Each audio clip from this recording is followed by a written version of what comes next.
Kaakati munnange ng'etandika okunnyonnyola yaŋŋambye powerful point and here is the honest truth. Okitegeera? Ansa ng'eri no.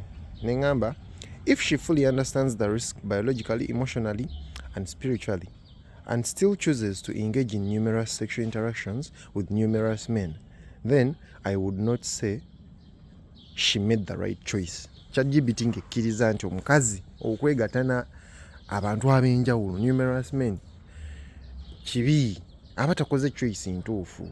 Okitegeera? Netandika okunyola ne ŋŋamba here is why. Freedom of choice does not equal freedom of choice does not equal wisdom of choice. Okitegeera? A person can be free to harm themselves, but that doesn't make it right. A person can know the truth but still live in denial, rebellion and avoidance. Okitegeera? So if a woman knows this path leads to potential damage to her womb and hormones, emotional instability and fragmentation, spiritual disconnection, weakened ability to form deep bonds, possible future regret, and still pursues it, then that's not right. That's not a right choice. It's a conscious self-betrayal. Owulira bino ebintu byonna ChatGPT ng'emaze nekkiriza nti womala okumanya akabi konna akali mu kwegatta kwa byonna obedda mbigibuuza nga yeebiŋŋamba nga wembisomye. Okitegeera naye ng'egamba omuntu aba n'eddembe ly'okwesalirawo. Ne ngibuuza kati ggwe ky'ogamba kyaba akoze kituufu wadde alina eddembe okwesalirawo. Ne ŋŋamba nedda. Nkaddamu yagambye wamanya bino byonna akabi akava mu kwegatta n'abasajja ab'enjawulo n'asigala ng'akoze choice ye kubanga omubiri gugwe eddembe lirye. Aba mu conscious self-betrayal. Ng'ogasseko ne biri ebibi byonna bye mbasomedde. It's a conscious self-betrayal, girl child. Gwe ne wonagamba omubiri gugwo gwagukola ky'oyagala. Akabi akali mu kwegatta n'abasajja abangi weekali ate kati gwe okukikola n'oweegumya nti omubiri gugwo tekikifula kituufu. Oba mu conscious self-betrayal. N'agamba the right choice is one that aligns with her higher self. Bino byonna yadde ebiŋŋamba. Honors her emotional and physical well-being, protects her future, not just her present pleasure. Reflects wholeness, not woundedness or rebellion. Wano atuwa choices entuufu z'olina okukola ng'omukazi. Omulamwa gw'olina okubaako.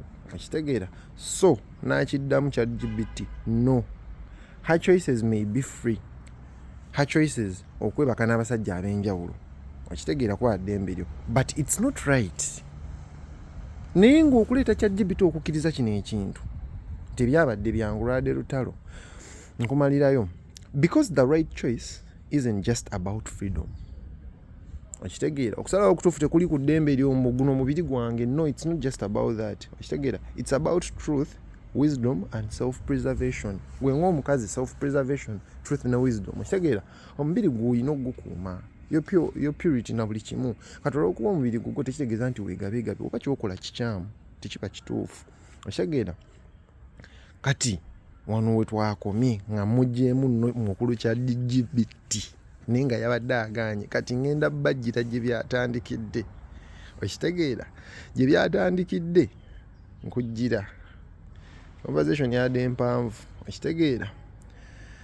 Nagibuuzizza, I would like you to give me the damages and side effects of a woman having numerous sexual interactions with numerous men relative to her womb, her sexual areas and muscles, how it affects birth control methods, how she retains the multiple DNA from the multiple men.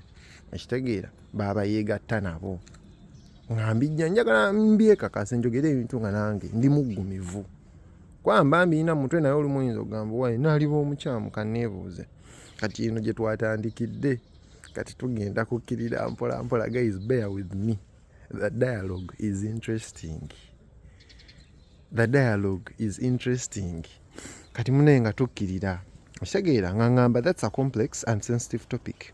And it's important to approach it with science, accuracy and respect.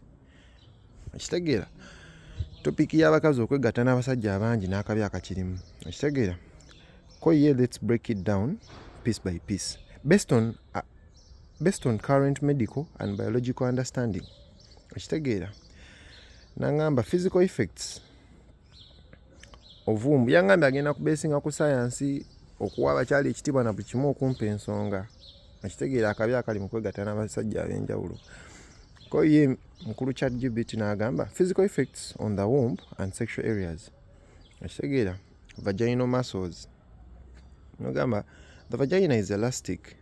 It is designed to stretch and return to its natural shape, e.g. during birth and intercourse.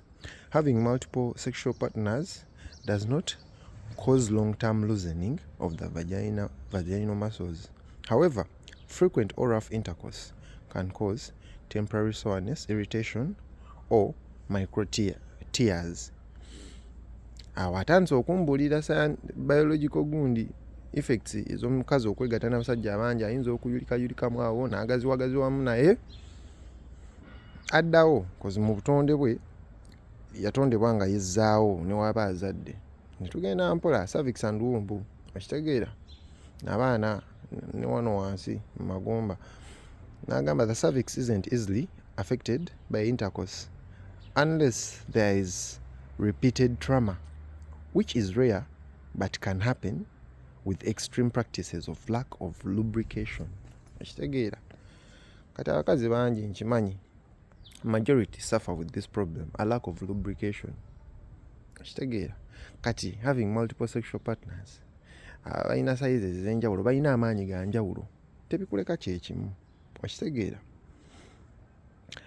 n'agamba the uterus or womb is not directly impacted by the number of partners unless there is an STI infections that spread upward, e.g. pelvic inflammatory diseases. Waliwo omwana yagambye olina okwekuuma oyinze biki mwana ebimu bituuka ne bikwata n'ebyo ebirwaddirwaddi okitegeera tusobola kwekuuma 10 ku kinnaakyo ne tugenda impact on fertility and birth control methods okitegeera nampa ensonga multiple sexual partners increase the risk of STIs okitegeera nannyonnyola untreated STIs like chlamydia, gonorrhea can lead to pelvic inflammatory diseases which may cause scarring of the fallopian tubes okitegeera kitegeera zikosa fallopian tubes enseke zammwe zikosebwa okitegeera ebyo ebirwadde nga bibayingidde and infertility okitegeera birth control n'angamba there is no direct evidence showing that the number of partners affects how well birth control works nga tubimanyi obuweta bugenda mu bakazi obuweta bubula ne bukosebwa simanya nekyo babaga omuba n'obwo obuntu simanya buweta temulina kwegatta n'abasajja banjawulo okitegeera naye nga ChatGPT sebe bawolereza wolereza abakazi egamba kwegamba egezaako kundaga nti tewali buzibu omukazi asobola okwebaka n'abasajja bonna baaba ayagadde nga nze nkiwakanya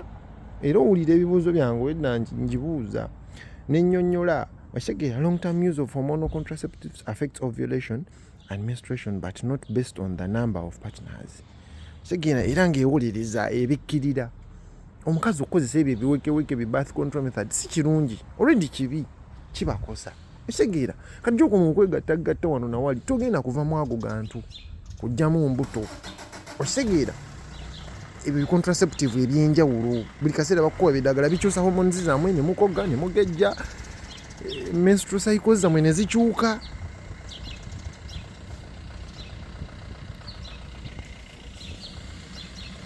menstrual cycles zammwe ne zikyuka okitegeera lwakuba ominaamira agaweke weegattagatta n'abasajja bikosa omubiri gwammwe agaddagala agaziyiza embuto ag'enjawulo okitegeera bibakosa cycle ne zikyuka abasajja bakuteekamu hormones ez'enjawulo okitegeera nannyonnyola muscle and pelvic simanya health okitegeera nennyonnyola okitegeera kego practices ezisobola okuyambako abakazi okwetereeza na buli kimu kati wano yadampa just omukazi omuntu byasobola okukola okwezzaawo nti newaba yegatta n'abasajja ab'enjawulo. So it's okay because there are methods z'osobola okukola nga Kegel exercises mbu okuzzaawo wansi. So women who keep these muscles strong, simanya women keep these muscles strong via Kegels. Okitegeera, for instance, retain tone regardless of sexual history. Okitegeera, imagine ChatGPT eri kubikkirira mbu it's okay. Okitegeera, neyogera ku retention of the male DNA. Ekigambo nange nasoze kiwulira simanya telegon, it's a myth. Imagine ChatGPT erigamba it's a myth, kino ekyabantu okusigaza DNA naye nga scientific facts gye ziri. Imagine ChatGPT eri kubikkirira. Okitegeera, netandika obinnyonnyola ng'eŋŋamba mbu it's a myth, sigenda bisoma. Okitegeera, emotional and psychological effects. Negamba though not your main focus. It's worth noting that emotional impact from multiple sexual partners varies greatly by individual and is influenced by values, culture, attachment style, and intentions. Okitegeera, ngamba it's not inherently damaging unless it involves trauma, coercion, and unresolved emotional issues. Imagine ChatGPT eri kuwolereza abakazi kwegatta n'abasajja ab'enjawulo, multiple sexual partners, mbu tekirina buzibu, even spiritually ne mentally mbu tekikosa ki, psychologically tekikosa mukazi. But we all know tekibaleka kyekimu. Kitegeera, batuuka ne beekyawa. Neŋŋamba in summary, wano wakulu, in summary, there is no direct physical damage to the womb, vagina, or muscles from having multiple partners, as long as there is a safe sex consent. There is safe sex consent and care. The main health risks involve STIs, infections, and lack of proper pelvic care. Naye nga akagamba akakulu wano kwe kugamba mbu there is no direct physical damage, of which weeri. Okitegeera, nayogera ebiyinza okubaawo with lack of simanya proper care. Naye bino byonna byayogedde bakazi batono ababikola, kati ng'ebyo bya pelvic kwefaako. Abasinga bamanyi kimu, kwegaba na kwegatta. Era ojja kwesanga nga ye amanyi kimu, kwegaba na kwegatta, naye nga talina kyakola kiri awo kyamaanyi nga exercises oba na buli kimu, naye ng'era kikyamu. Okitegeera, nagamba the idea that women store DNA, okitegeera, from every man they have had sex with is a misunderstanding and simanya biki kigambo kizibuzibu, simanya chimerism, and not scientifically accurate. The system eri rigged. Okitegeera, baagala bawabya. Nange ne mubuuza mukulu ChatGPT, would you recommend women, and conclude that it's okay for women to have numerous sexual partners since there is no direct damage?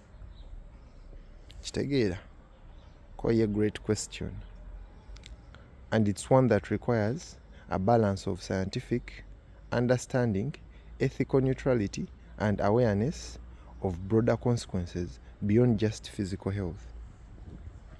ChatGPT yetolooza ate abuzaabuza. Here is the truth. From a purely biological and medical standpoint, yes, imagine